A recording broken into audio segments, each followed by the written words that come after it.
Hi friends, welcome back to Shruti Venki YouTube channel.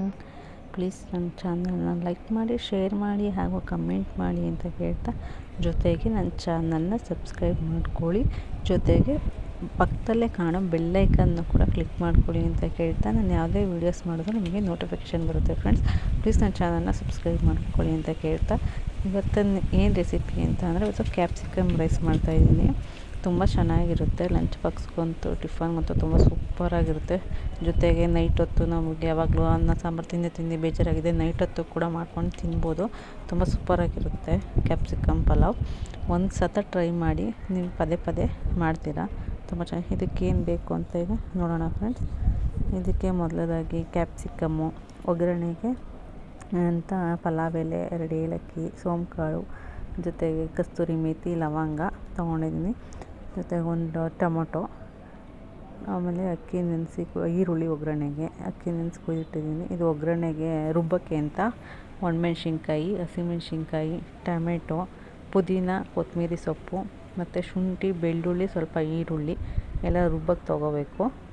ನೋಡಿ, ಶುಂಠಿ, ಬೆಳ್ಳುಳ್ಳಿ, ಟೊಮೆಟೊ, ಈರುಳ್ಳಿ, ಕೊತ್ತಂಬರಿ, ಪುದೀನ, ಒಣಮೆಣ್ಸಿನ್ಕಾಯಿ ಹಾಗೂ ಹಸಿಮೆಣ್ಸಿನ್ಕಾಯಿ ಎಲ್ಲ ರುಬ್ಬಕ್ಕೆ. ಇದು ಅಕ್ಕಿನ ಆಲ್ರೆಡಿ ನಾನು 2 ಪಾವು ನೆನೆಸಿಕ್ಕಿದ್ದೀನಿ. ಇದನ್ನು ಸತ ತೋರಿಸ್ತಾಯಿದ್ದೀನಿ. ಕ್ಯಾಪ್ಸಿಕಮ್ಮು ಮತ್ತು ಈರುಳ್ಳಿ, ಟೊಮೆಟೊ ಮತ್ತು ಚಕ್ಕೆ, ಲವಂಗ, ಪಲಾವ್ ಎಲೆ ಇವೆಲ್ಲ ಒಗ್ಗರಣೆಗೋಸ್ಕರ ತೊಗೊಂಡಿರೋದು. ಅಕ್ಕಿ ನೆನೆಸಿಟ್ಟಿದ್ದೀನಿ ಆಲ್ರೆಡಿ 2 ಪಾವು ನೆನೆಸಿಟ್ಟಿದ್ದೀನಿ. ನಮ್ಮ ಮನೆಗೆ 2 ಪಾವು ಸಾಕು, ಸೊ ನೆನೆಸಿಟ್ಟಿದ್ದೀನಿ. ಈಗ ಒಲೆ ಹಚ್ಕೊಂಡು ಒಂದು ಪಾತ್ರೆ ಇಟ್ಟು, ಪಾತ್ರೆಗೆ ಒಗ್ಗರಣೆಗೆ ಎಣ್ಣೆ ಹಾಕಿದ್ದೀನಿ ಆಲ್ರೆಡಿ. ಅದು ವಿಡಿಯೋ ಡಿಲೀಟ್ ಆಗಿಬಿಟ್ಟಿದೆ. ಆ ಒಗ್ಗರಣೆಗೆ ಪಲಾವ್ ಎಲೆ, ಇದು ಮರಾಠ ಮೊಗ್ಗು, ನೀವು ಪಲಾವ್ ಸಾಮಾನೆಲ್ಲ ಹಾಕ್ಕೊಂಡು ಒಗ್ಗರಣೆ ಮಾಡಿಕೊಂಡು, ಆಮೇಲೆ ನಂತರ ಈರುಳ್ಳಿ ಹಾಕ್ಕೊಳ್ಳಿ. ಅಷ್ಟೊತ್ತಿಗೆ ಇದು ರುಬ್ಕೊಬರೋಣ. ಈರುಳ್ಳಿ ಫ್ರೈ ಆಗೋಷ್ಟೊತ್ತಿಗೆ ಶುಂಠಿ, ಬೆಳ್ಳುಳ್ಳಿ, ಟೊಮೆಟೊ, ಈರುಳ್ಳಿ, ಕೊತ್ತಂಬರಿ, ಪುದೀನ ಎಲ್ಲನೂ ನುಣ್ಣಗೆ ಅಂದರೆ ಏನು ಅತಿ ನುಣ್ಣಗೇನು ಬೇಡ, ಸ್ವಲ್ಪ ತರ್ತರಿಯಾಗಿ ರುಬ್ಕೊಳ್ಳಿ. ತುಂಬ ಚೆನ್ನಾಗಾಗುತ್ತೆ ಪಲಾವು, ತುಂಬ ಟೇಸ್ಟಿಯಾಗಿರುತ್ತೆ. ಸದ್ಯಕ್ಕೆ ಇದೆಲ್ಲ ಹಾಕೋತಾ ಇದ್ದೀನಿ. ನೀವು ಎಷ್ಟು ನಾನು 2 ಪಾವಿಗೆ ಇಷ್ಟು ತೊಗೊಂಡಿದ್ದೀನಿ. ನೀವು ಎಷ್ಟು ಹಾಕೋತೀರೋ ಅದ್ರ ಮೇಲೆ ಇನ್ನೊಂದು ಸ್ವಲ್ಪ ಮಸಾಲೆ ಐಟಮ್ಸ್ನ ಆ್ಯಡ್ ಮಾಡ್ಕೊಳ್ಳಿ. ತುಂಬ ಚೆನ್ನಾಗಿರುತ್ತೆ. ಈಗ ಇದನ್ನ ರುಬ್ಕೊಂಬರೋಣ. ಸ್ವಲ್ಪ ನೀರು ಹಾಕ್ಕೊಂಡು ರುಬ್ಕೋತಾ ಇದ್ದೀನಿ. ಯಾವ ಥರ ಕನ್ಸಿಸ್ಟೆನ್ಸಿ ಅಂತ ತೋರಿಸ್ತೀನಿ, ಯಾವ ಥರ ರುಬ್ಕೋಬೇಕು ಅಂತ. ಸ್ವಲ್ಪ ತರ್ತರಿಯಾಗಿ ರುಬ್ಕೊಳ್ಳಿ. ನೋಡಿ, ಈ ಥರ ರುಬ್ಕೋಬೇಕು. ಇದಾದಮೇಲೆ ಈಗ ಕ್ಯಾಪ್ಸಿಕಮ್ ಹಾಕಿದ್ವಿ ಅಲ್ವಾ, ಕ್ಯಾಪ್ಸಿಕಮ್, ಈರುಳ್ಳಿ ಎಲ್ಲ ಅದನ್ನು ಫ್ರೈ ಆದಮೇಲೆ ಈ ಥರ ಪಲಾವ್ ಮಸಾಲೆ ಹಾಕೊಳ್ಳೋಣ. ರುಬ್ಬಿರೋದು ಪಲಾವ್ ಮಸಾಲೆ ಹಾಕ್ಕೊಂಡು ಸ್ವಲ್ಪ ಎಣ್ಣೆಲೆ ಬೇಯಿಸ್ಕೋಬೇಕು. ಅದನ್ನ ಸ್ವಲ್ಪ ಹಸಿ ವಾಸನೆ ಎಲ್ಲ ಇರುತ್ತೆ, ಹಸಿ ವಾಸನೆ ಹೋಗೋ ತನಕ ಎಣ್ಣೆಲೆ ಬೇಯಿಸ್ಕೊಳ್ಳೋಣ. ಅದಾದಮೇಲೆ ನೆಕ್ಸ್ಟು ಟೊಮೆಟೊ ಹಾಕ್ಕೋಬೇಕು.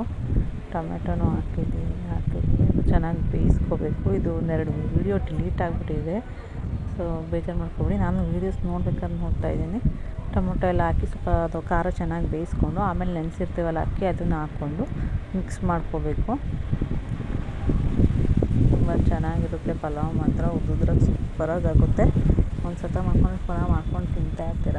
ಜೊತೆಗೆ ಮೊಸರು ಗೊಜ್ಜು ಏನಾರು ಮಾಡಿಕೊಂಡ್ರೆ ರೈತ ತುಂಬ ಸಖತ್ತಾಗಿರುತ್ತೆ ಪಲಾವ್. ಅಕ್ಕಿನ ಹಾಕ್ಕೊಂಡು ನೀಟಾಗಿ ಮಿಕ್ಸ್ ಮಾಡ್ಕೋಬೇಕು. ಒಂದು ಸ್ವಲ್ಪ ಕೆಲವರು ಕುದಿ ಬಂದಮೇಲೆ ಹಾಕ್ತಾರೆ. ನಾನು ಅಕ್ಕಿನ ಇದ್ರ ಜೊತೆ ನೀಟಾಗೆಲ್ಲ ಫ್ರೈ ಮಾಡಿ ಮಿಕ್ಸ್ ಮಾಡ್ಕೊತೀನಿ. ಕೆಲವರು ಈ ಥರನೂ ಮಾಡ್ತಾರೆ, ಕೆಲವರು ನೀರು ಹಾಕಿ ಕುದಿ ಬರೋ ಗಂಟ ಇದ್ದು ಕುದಿ ಬಂದಮೇಲೂ ಹಾಕ್ತಾರೆ. ಬಟ್ ನಾನು ಈ ಥರ ಮಾಡ್ತೀನಿ. ತುಂಬ ಚೆನ್ನಾಗಾಗುತ್ತೆ. ನೋಡಿ, ನೀವು ಒಂದು ಸತ ಟ್ರೈ ಮಾಡಿ ಮನೇಲಿ. ತುಂಬ ಅಂದರೆ ತುಂಬ ಚೆನ್ನಾಗಾಗುತ್ತೆ ಪಲಾವ್ ಮಾತ್ರ. ಮಕ್ಕಳು ಪುನಃ ಕೇಳಿ ಮಾಡಿಸ್ಕೊಂಡು ತಿಂತಾರೆ. ನನ್ನ ಮಕ್ಕಳಿಗೆ ಕ್ಯಾಪ್ಸಿಕಮ್ಮು, ತರಕಾರಿ ಪಲಾವ್ ಅಂತ ತಿನ್ನೋದೇ ಇಲ್ಲ, ಎಲ್ಲ ಸೈಡ್ಗೆ ಇಕ್ತಾರೆ. ಅದಕ್ಕೋಸ್ಕರ ಜಾಸ್ತಿ ನಮ್ಮ ಮನೆ ಟೊಮೊಟೊ ಬಾತು, ಈ ಥರ ಕ್ಯಾಪ್ಸಿಕಮ್ ಪಲಾವ್, ಟೊಮೊಟೊ ರೈಸು, ಈ ಥರ ಪಲಾವ್ ತಿಂತಾರೆ. ಬಟ್ ತರಕಾರಿ ಎಲ್ಲ ಸೈಡ್ಗೆ ಇಕ್ತಾರೆ. ನೀರು ಒಂದು ಪಾವಿಗೆ 2 ಲೋಟ ನೀರು ತೊಗೊಂಡು, 2 ಪಾವಿಗೆ ನಾನು 4 ಲೋಟ ನೀರು ಹಾಕ್ಕೊಂಡಿದ್ದೀನಿ. ಇನ್ನೂ ಸ್ವಲ್ಪ ಕಡಿಮೆನೇ ಹಾಕ್ಕೊಳ್ಳಿ, 4 ಲೋಟನೂ ಹಾಕ್ಕೋಬೇಡಿ. ಒಂದು 3-4 ಲೋಟ ನೀರು ಹಾಕ್ಕೊಳ್ಳಿ. ಯಾಕೆಂದರೆ ಅಕ್ಕಿ ಮೆತ್ತಗಾಗಿಬಿಡುತ್ತೆ ನೀರು ಜಾಸ್ತಿ ಹಾಕ್ಕೊಂಡ್ರೆ. ಸೊ ನಾನೇನು ಅಳತೆ ಮಾಡಿ ನಾನು ಹಾಕಲ್ಲ, ಯಾಕೆಂದರೆ ನಾನು ರೆಗ್ಯುಲರಾಗಿ ಮಾಡೋದ್ರಿಂದ ನನಗೆ ಎಷ್ಟು ಅಳತೆ ಬೇಕೋ ನಾನು ಹಾಕ್ಕೊಂಡಿದ್ದೀನಿ. ಒಬ್ಬರು ಗ್ಲಾಸ್ ಅಳತೆ ಮಾಡಿ ಹಾಕೋತಾರಲ್ವ, ಸೊ ಹಾಕ್ಕೊಂಡು ನಾನು ಅಳತೆ ಎಲ್ಲ ಮಾಡೋಕ್ಕೆ ಹೋಗಲ್ಲ. ರೆಗ್ಯುಲರ್ ಮಾಡಿದ್ರೆ ನಾನು ಹಾಗೆ ಹಾಕಿ ಮಾಡಿಬಿಡ್ತೀನಿ. ನನಗೆ ಅಳತೆ ಎಲ್ಲ ಅಷ್ಟು ರೂಢಿ ಇಲ್ಲ, ಸೊ ಅದಕ್ಕೆ ಆ ಥರ ಮಾಡಿದ್ದೀನಿ. ನೀವು ಒಂದು ಪಾವಿಗೆ 2 ಗ್ಲಾಸ್ ನೀರು ಹಾಕ್ಕೊಳ್ಳಿ. ಹೇಳ್ತಾ ಇದ್ದೀನಿ, ತೋರಿಸಿಲ್ಲ ಅಂತ ಆಮೇಲೆ ಇದು ಮಾಡ್ಕೊಬೇಡಿ, ನೀವು ಅಳತೆ ಹಾಕಲಿಲ್ಲ ಅಂತ. ಒಂದು ಪಾವಿಗೆ 2 ಲೋಟ ನೀರು ಹಾಕ್ಕೊಂಡು ನೀವು ಮಾಡ್ಕೊಬೇಕೈತೆ. ಕೊನೆಗೆ ಉಪ್ಪು ಹಾಕ್ಕೊಂಡಿದ್ದೀನಿ ರುಚಿಗೆ. ಸ್ವಲ್ಪ ಲೆಮನ್ ಹಿಂಡಿ ತುಂಬ ಚೆನ್ನಾಗಾಗುತ್ತೆ.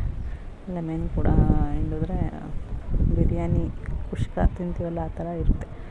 ಕೊನೆಗೆ ಸ್ವಲ್ಪ ಲಾಸ್ಟಲ್ಲಿ ಕೊತ್ತಂಬರಿ ಸೊಪ್ಪು ಹಾಕಿ ಕುಕ್ಕರ್ ಮುಚ್ಚಿ 2 ವಿಷಲ್ ಕೂಗಿಸ್ಕೋಬೇಕು.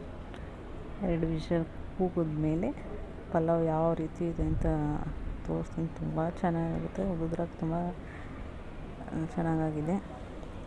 2 ವಿಷಲ್ ನಂತರ ಯಾವ ರೀತಿ ಆಗಿದೆ ಅಂತ ನೋಡೋಣ. ಕುಕ್ಕರ್ ಸ್ವಲ್ಪ ತಣ್ಣಗಾಗಬೇಕು. ಸೊ ಕುಕ್ಕರ್ ತಣ್ಣಗಾದ್ಮೇಲೆ ಪಲಾವ್ ಯಾವ ರೀತಿ ಇದೆ ಅಂತ ನೋಡಬೇಕು.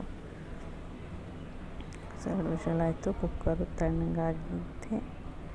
ಈಗ ಪಲಾವ್ ನೋಡಿ ಫ್ರೆಂಡ್ಸ್ ಯಾವ ರೀತಿ ಇದೆ, ಉದುದ್ರಾಗ ತುಂಬ ಚೆನ್ನಾಗಿದೆ ಪಲಾವ್. ನೋಡಿ ಫ್ರೆಂಡ್ಸ್ ಎಷ್ಟು ಚೆನ್ನಾಗಿದೆ. ಪ್ಲೀಸ್ ನನ್ನ ಚಾನಲ್ನ ಹೀಗೆ ಸಪೋರ್ಟ್ ಮಾಡಿ, ಲೈಕ್ ಮಾಡಿ, ಶೇರ್ ಮಾಡಿ, ಹಾಗೂ ಕಮೆಂಟ್ ಮಾಡಿ. ಯಾವುದಾದ್ರು ರೆಸಿಪಿ ಬೇಕು ಅಂದರೆ ಪ್ಲೀಸ್ ಕಮೆಂಟ್ ಮಾಡಿ. ಹಾಗೆ ಜೊತೆಗೆ ಸಬ್ಸ್ಕ್ರೈಬ್ ಮಾಡ್ಕೊಳ್ಳಿ ಅಂತ ಕೇಳ್ತಾ ಇದ್ದೀನಿ. ಒಬ್ಬೊಬ್ಬರು ಸಪೋರ್ಟ್ ನನಗೆ ತುಂಬ ಇಂಪಾರ್ಟೆಂಟು ಫ್ರೆಂಡ್ಸ್. ಹೊಸ್ದಾಗಿ ಚಾನಲ್ ಶುರು ಮಾಡಿದ್ದೀನಿ. Thank you.